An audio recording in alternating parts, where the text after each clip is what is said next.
Man, I'm built different, period. I'm just built different, man. And I've always had an eye, discipline, and a work ethic that I've had at a young age that I just apply it there. Have you ever heard a piece of music so powerful, so intense, it felt like it could change the world around you? What if I told you there was a concert that didn't just feel like it could change the world, but actually did? A performance so legendary, it became known as the concert that summoned a storm.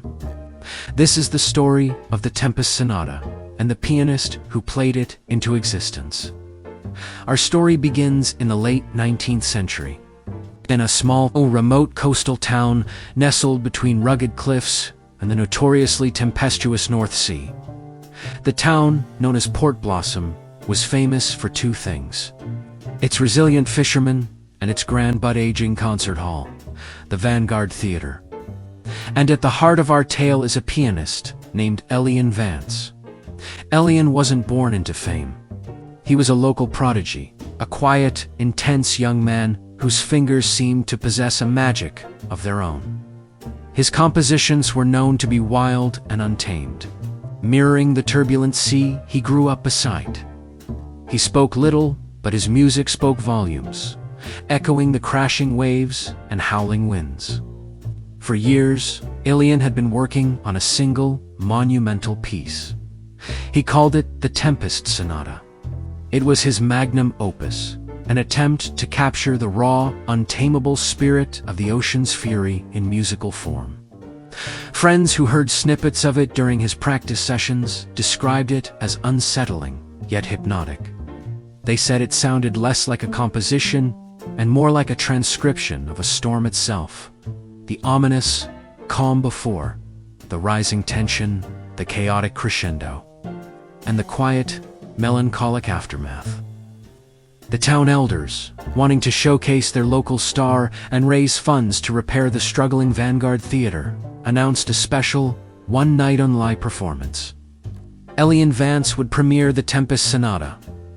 Let's reconstruct that fateful evening. The day began with an unusual stillness. The sky was a clear, brilliant blue, and the sea was as calm as a mill pond. Seasoned fishermen noted the eerie quiet, a kind of peace that often preceded the most violent of squalls. But the forecast was clear. There was no storm on the horizon. Excitement filled the air as people from all over the region flocked to the Vanguard Theater. The hall was packed to the rafters, every seat filled with an eager audience, buzzing with anticipation. As the sun began to set, Elian Vance walked onto the stage.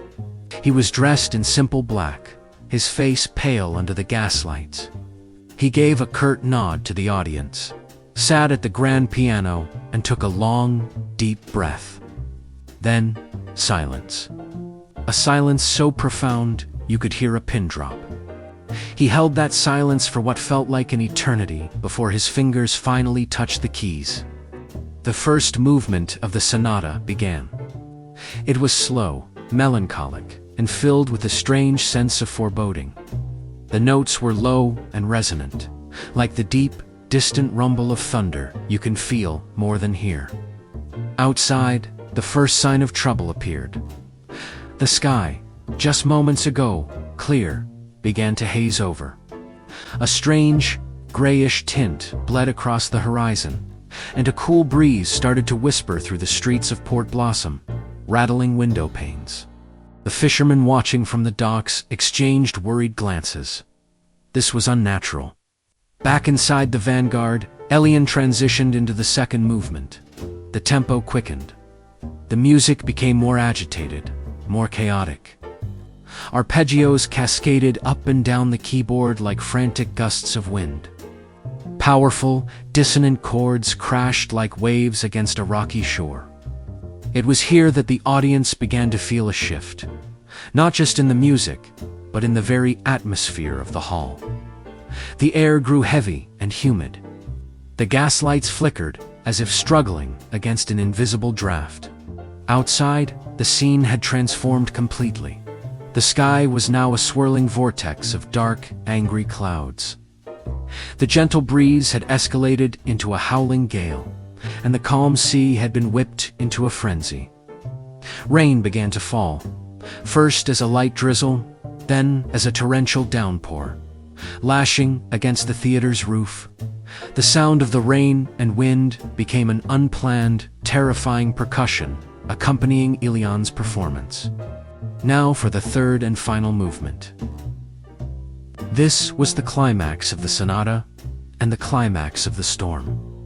Ilyan was no longer just playing the piano, he was wrestling with it. His body rocked back and forth, sweat pouring down his face, his fingers a blur across the keys. The music was a pure, unadulterated symphony of chaos. It was the sound of nature's full fury, unleashed the roar of the wind, the crash of thunder, the relentless assault of the waves. It was both terrifying and breathtakingly beautiful. At that very moment, a massive rogue wave, larger than any the oldest mariner had ever witnessed, rose from the churning sea and crashed over the town's seawall.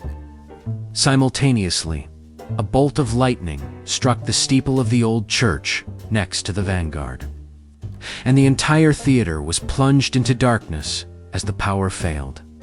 The audience screamed, but through the darkness and the roar of the real-life storm outside, one thing continued unabated: the music. Ilyan, in total darkness, did not miss a single note. He played from memory, from his very soul, his music the only light in the crushing black. He reached the final passage of the sonata. The chaotic frenzy began to subside, replaced by a soft, mournful melody. It was the sound of exhaustion, of survival, of the quiet after the storm has passed. As his final note hung in the air, a profound silence fell over the hall once more. And in that exact moment, the wind outside died down. The torrential rain softened to a gentle patter. The storm, as if commanded by the music itself, had broken. When the emergency lights were finally lit, the audience saw Ilyan Vance slumped over the piano, utterly spent.